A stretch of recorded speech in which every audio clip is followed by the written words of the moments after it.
Imagine how insane that is. It's insane. That's insane. Like, how do you eat? How do you eat dinner? How do you eat lunch? Joe, how do you eat breakfast? I have talked to people who make $10, $12 an hour. Bernie Sanders was a guest on Joe Rogan's show, The Joe Rogan Experience, for the first time in several years. They talked about a number of things during the course of this lengthy interview. I have some short clips that I've stitched together in order to avoid any kind of copyright claim from Joe Rogan's people. We're going to take a look at these clips of Bernie Sanders and Joe Rogan. I'm going to share my thoughts on this as well. Let's get into it together. Does anybody in America think this healthcare system is working? Well, you could tell by the assassination. When the assassination of the United Healthcare guy, when that happened, there was people celebrating. When is there ever someone gets assassinated on the streets of New York City and people celebrate? Right. That's terrible. It's terrible, but it does speak to how people feel about insurance companies. Right. Well, and I think rightly so, because it's not what you're paying for. What you're paying for is you're hoping that you never get sick, but if you pay your insurance, you will be covered. What they're trying to do is make it as difficult as possible for you to get money from them. You got it. That's the more money, the more I can deny you, the more money I make. Right. And that's the bottom line. Bases, it's wild to watch because there's no people. It's all just 24 hours a day, machines. What do you do when there's no need for these people? And what happens, even with universal basic income, what we're talking about, I support it. I'm a big supporter of social safety nets. Look, when I was a kid, my family was on welfare. And we were on food stamps too. Like, if you don't have that, people go hungry. Like, again, if we're going to support the community, we want people to be able to survive and be able to work their way out of that. My family did work their way out of that. So it was cool for me as a child to see my parents struggling, but then succeed and get out of it. What worries me is that if all the jobs are gone and everything gets automated, even if people have universal basic income, they don't have meaning. Good. All right, you're touching on really deep issues. Right. This is the big one because a lot of people, you want to get your car fixed, you go to KC. He's the best. He knows how to fix your car. KC. And work gives, as you've just said, the word purpose is an enormously It's important. huge. I don't care if you sweep the streets. People have purpose. They want to do their job well. Work is an important part of our lives. Right. Is it right? Yes. At the end of the day, it's your identity a lot of times. Right. Yeah. And you want to be a productive member of society. Right. I'm contributing. Right. All right. So you asked the right question. And I think we can just bat around. I don't have any, quick answers here. But I think the good news, you talk about this coal mining thing, and I'm not a great fan of coal, but, that it's automation. People do not have to do dirty work, dangerous work. Is that good? Yeah, I guess that's good. But always we have to be thinking how it benefits not just the bottom line of a corporation, but the happiness and well-being of human beings. So if what you're saying is that in years to come, a significant part of work is going to be done by machinery or by computers, whatever. I think that's inevitable. Okay. Then we have to rethink our own purpose in life. All right? And it's not sitting around watching TV 24 hours a day. So I think you raised I would say the simple answer, and then you got to go a lot further than that, is to say that under those circumstances of that kind of technology, everybody has at least a decent standard of living. All right? That people don't have to worry about, survival. They don't have to worry about food. They don't have to worry about profitability of this corporation, provide a fund that's a universal basic income fund. If you're going to replace all these people with robots and you're going to be even more profitable, share some of that profit, then you'll be more profitable than if these people just stayed working doing nothing, right? Well, I mean, whether you will be or not be, I think once the machines are running everything, they're going to be running 24 hours a day, and you're not going to have to pay the machines. It's going to be more profitable. Right, of course it will be. So to me, what's really interesting about this is you have Joe Rogan, and what we've seen so far, he's speaking, pretty thoughtfully about universal basic income, food stamps, and talks, he's almost in tears there talking about his experience with his family. So, he understands some of this stuff. And these are certainly not MAGA policies to have universal basic income and food stamps and public assistance and all of that. We're going to get into minimum wage and some other issues here in a moment. And I know that people will say, well, Joe Rogan just agrees with whoever's in front of him. And here he's agreeing with Bernie Sanders. And if he has Donald Trump on, he agrees with Donald Trump. But if these are the things that he really believes, what he's saying to Bernie Sanders here, then why did he support Donald Trump? If Bernie Sanders had been the nominee this past time in 2024, would Joe Rogan have supported Bernie Sanders? Was he just against Kamala Harris? And did he just support Donald Trump because Joe Rogan's anti-vax and he has problems with trans people in sports and all that? Let me know in the comments what you think, because I don't really know the answer to that. It's a human rights. I think that's number one. Number two, at a time of massive income and wealth inequality, you don't give tax breaks to billionaires. You demand that they start paying their fair share of taxes.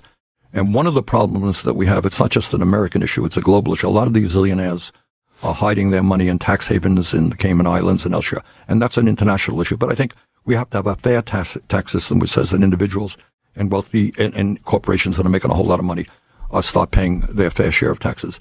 What is their fair share? I don't know. I mean, under Eisenhower, the very rich paid at their upper levels 90%, But let me be very honest with you, Joe, on this one. 90% is kind of crazy, though. Right? No, that's not across. That's just for the, your billionth dollar. You know what I mean? It's not your first dollar. It's so if you make $1 billion, you pay $900 million in taxes? No. That's not what it means. It means on your $900 million, you're going to pay 90%. Okay. All right. But, the other thing that I would do, and, you got to deal with this climate change issue. And I know that, there are some people who think climate change is a hoax. It ain't a hoax. I think the minimum wage in this country is ridiculous. I mean, Right. to $7, what? It's insane. It's insane. How do you live off $7? You go to Jimmy John's, you get a sub. How much is a sub? How much is a sub, like a big sub at Jimmy John's? Some guy was just did a TikTok video where he's like, they're trying to say that minimum wage $15 is too much. I think he had a sub that he bought for $25. So imagine that's your lunch. So imagine you have to work 3.5 hours just to pay for a sandwich. Imagine how insane that is. It's insane. That's insane. Like, how do you eat? How do you eat dinner? How do you eat lunch? Joe, how do you eat breakfast? I have talked to people who make $10-12 an hour trying to raise a kid. Jesus. That's right. Yeah. Well, the argument against that is, hey, these are entry-level jobs that are supposed to be for kids. No, and that's factually incorrect. Yeah, of course, it's true to some degree. To some degree, but if you have grown adults that are working those jobs, now it becomes disgusting. That's right. That's exactly right. Especially when you're dealing with an enormous corporation. You got it. Right. So we put a lot of pressure. We are trying to raise the minimum wage, federal minimum wage, to $17 an hour. That's a reasonable amount of money. I mean, it's going to be real difficult to live off of $17 an hour. But at least that's right. At least you get a sandwich in under 2 hours worth of work. Israel was attacked by Hamas. Hamas is a terrible terrorist organization. They killed 1,200 people, which in a small country like Israel is a lot of people. Terrible, terrible attack. It's a war crime. Israel had a right, in my view, to defend itself. But the Netanyahu government did not have a right to kill 52,000 people in Gaza, wound well over 100,000. And right now, as we speak, Joe, children are starving to death because of Israel's blockades. Yeah. Starving to death. And I brought forth 2 resolutions, which basically were very simple, and they said no more U.S. military aid to Israel under these conditions. One vote got 15 votes in the Senate, the other one got 16. Do you think that members of the Senate do not know what's going on in Gaza? The kids are starving to death. The innocent people are being shot down right and left. They know it. Why do you think I couldn't get more votes? They wouldn't vote against Israel. Right. It's political suicide. Now you're talking. Right. So in the Republican side, you have moneyed interests saying you speak up against Trump, you're out of here. In the Democratic side, you speak up against the Netanyahu government, you're out of here as well. And they have been successful. You have super PACs like AIPAC spending a fortune. And they have already knocked off a number of members of Congress, good members of Congress, and they will do it again. So all I'm saying is you got a corrupt campaign finance system on both sides, which is rejecting the will of the American people and end up supporting powerful special interests. And if we do not get a handle on that issue, I worry very much about the future of American democracy. You're a billionaire. You have now the constitutional right because your money is your freedom of expression, right? So you don't like Bernie Sanders? You can put millions or hundreds of millions of dollars into a campaign and express your view about how terrible Bernie Sanders is, right. And you can buy that election, right? That's your Right. constitutional right. I think that's probably the worst decision that the Supreme Court has ever made. So what is the result of that decision? The result of that decision, let's take us to where we are today, is that Elon Musk, and I know Elon was on your show, and he's here in Austin, huh? Yeah. Okay. And we could talk about Elon, but he spent $270 million to elect Trump as president. Okay. I think that's absurd that any one person. What's the most someone donated towards the Harris campaign? They spent a lot of money on Harris as well. They spent $1.5 billion just Combined. over the course of a couple of months. You got it. All right, let me talk about it. So Yeah, I'm not here let's just to talk say about it's that. a Republican. That's my point here. Right. Okay. Okay, so a couple more things there. So Joe Rogan gets into the minimum wage, and again, he's spot on here with this, that, you know, people can't live on $7 an hour or $10 an hour. And he even brings up a good point, pushing back on the right-wing narrative. You hear it all the time. Well, minimum wage is just for teenagers, and that's just entry-level work. I live in a rural area, and people who live in rural areas, I'm sure you are aware of the same thing, where there are a whole lot of people in my town that a fast food minimum wage job is the best that they're ever going to do. They're not going to become an accountant or a doctor or a teacher. And, you know, most of them are not even going to move up to be the manager. So what do? You know, you have to either raise the minimum wage or really strengthen the social safety net. And of course, MAGA and right-wingers are against both of those. So again, this is more stuff that Joe Rogan is agreeing with here with Bernie Sanders. This isn't a Bernie Sanders destroys Joe Rogan kind of a thing here. It's them agreeing. So then why did Joe Rogan push for Donald Trump and endorse Donald Trump? Was it just about social issues?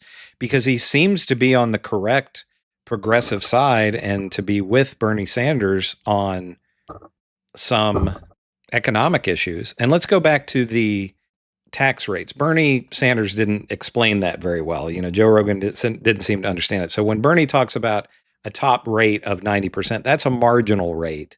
So that would only be 90% above a certain amount. So we had rates like this from the 1940s until the early 80s when Ronald Reagan came in, of anywhere between 70 and 90. The top rate was 91% at one time. And that was anything over, in today's dollars, like $2 million, something like that. There's no place in the United States that a person can't survive on $2 million a year, you know, even San Francisco or Manhattan.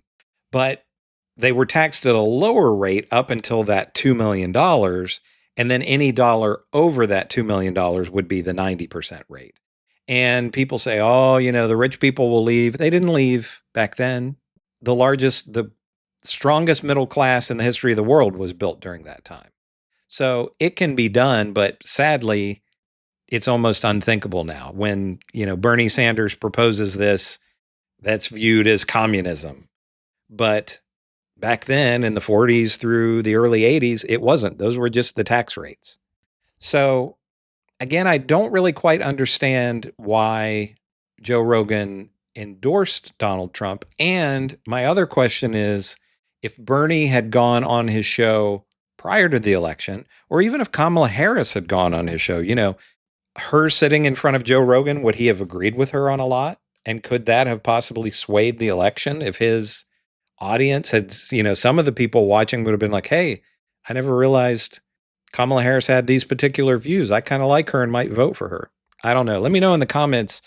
First of all, why do you think Joe Rogan is saying these things to Bernie Sanders? And if Bernie and or Kamala had been on his show a year ago, would it have made any difference in the election? Let me know in the comments what you think about all this. Make sure to give me a like and subscribe. I'm Chris on Culture, and I will see you in the next video.